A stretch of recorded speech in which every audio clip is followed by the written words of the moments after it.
composition of linear mapping. Let V, W, U be vector spaces over a field F and E from E to W, S from W to U be linear mappings.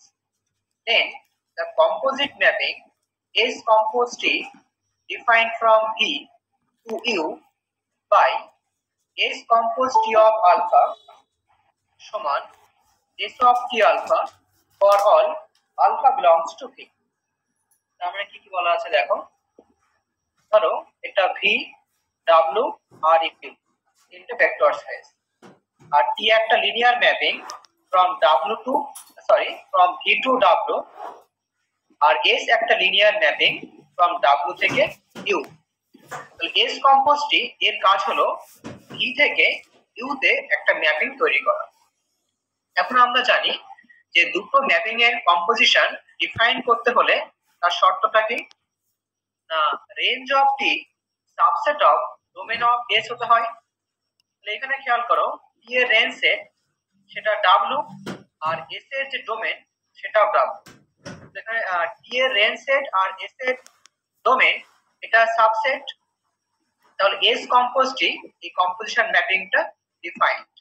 R defined কিভাবে হবে, S compose T of alpha এটা সমান S of T alpha for all alpha belongs to V।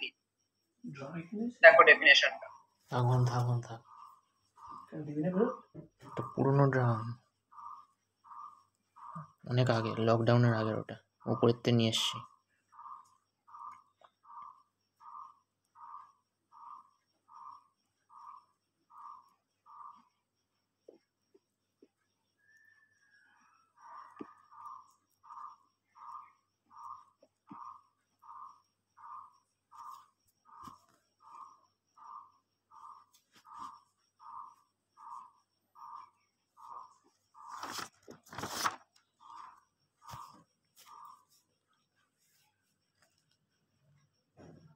আর এই composite map এটাকে product ম্যাপও বলা হয়। আর এটাকে S compose টি এর পরিবর্তে শুধু এস টি এইভাবেও লেখা হয়। ডেফিনেশনটা বুঝতে পারলে বলো।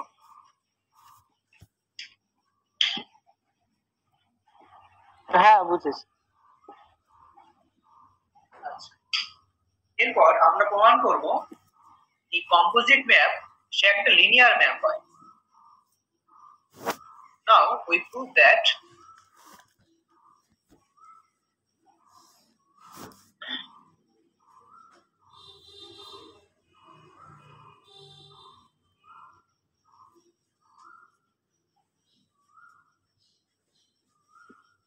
the composite map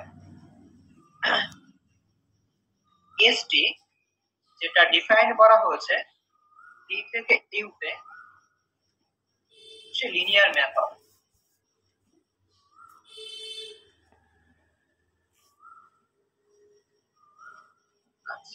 linear map প্রমাণ করার জন্য আমাদের দুটো কন্ডিশন স্যাটিসফাই করে দেখাতে হবে।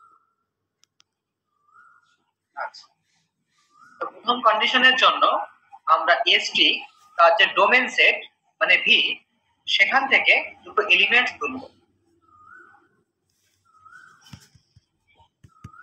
let alpha comma beta belongs to V। আচ্ছা, তাহলে প্রথমটা হচ্ছে এসটি আলফা যোগ বিটা, এটা সমান দেখাতে পারি যে S T of alpha plus S T of beta, তাহলে প্রথম কন্ডিশনটা স্যাটিসফাই হবে। আচ্ছা, এবার এইখানে খেয়াল করো এই কম্পোজিট ম্যাপ ডিফাইন কি হবে, না S compose T of alpha এটা মানে হলো এস অফ টি আলফা। তাহলে এটা সমান কি লিখবো আমরা, এস অফ টি আলফা যোগ বিটা বাই ডেফিনেশন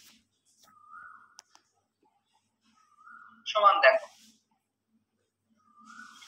এবার দেখো আমাদের স্টেটমেন্টে বলা আছে যে এস আর টি দুটো লিনিয়ার ম্যাপিং।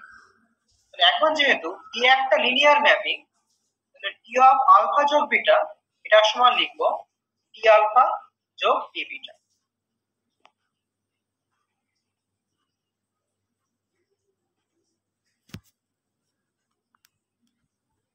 এটা কেন? যেহেতু টি লিনিয়ার।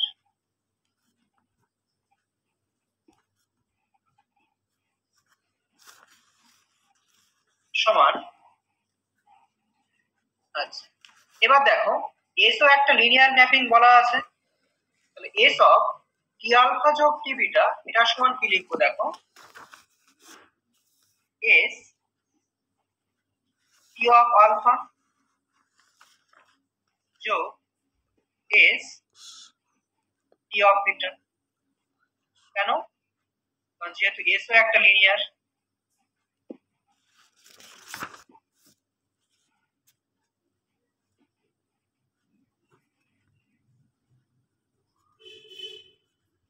আচ্ছা এবার খেয়াল করো এই যে এস টি অফ আলফা এটা সমান কি লিখবো, ডেফিনেশন অনুযায়ী বাদিকটা খেয়াল করো, ডান দিকে ছিল এস টি অফ আলফা, এটাকে ডিফাইন করেছিলাম এস কম্পোজ টি আলফা বা এস টি অফ আলফা। বাদিকের মানটা কত আসলো, S T of alpha.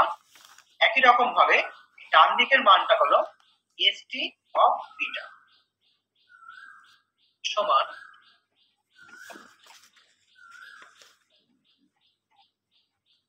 S T of alpha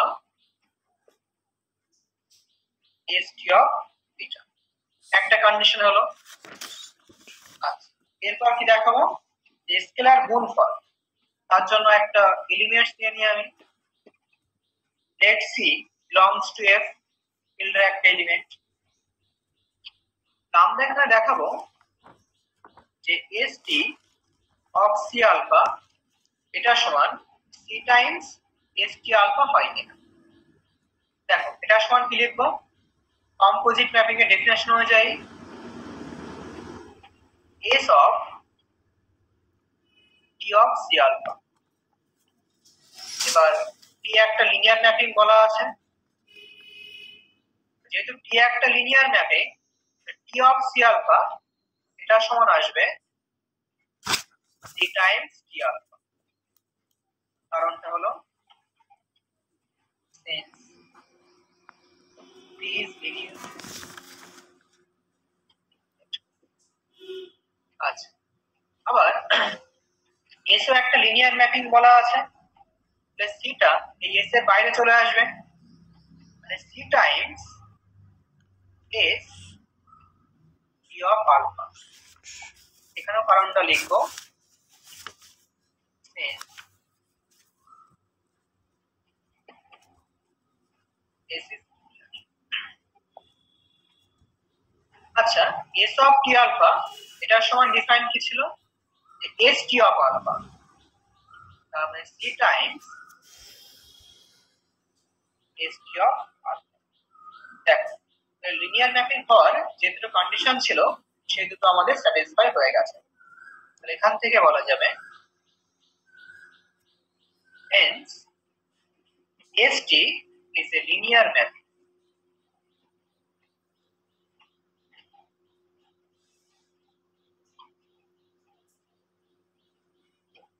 দেখো বুঝতে পারবে না।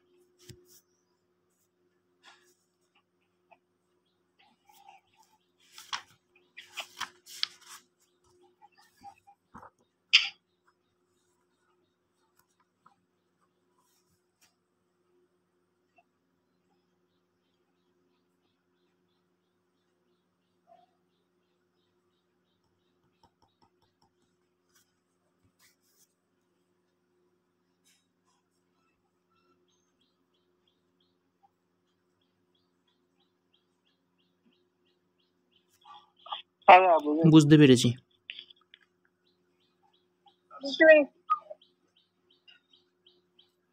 তারপর দেখো ইনভার্টিবল ম্যাপিং।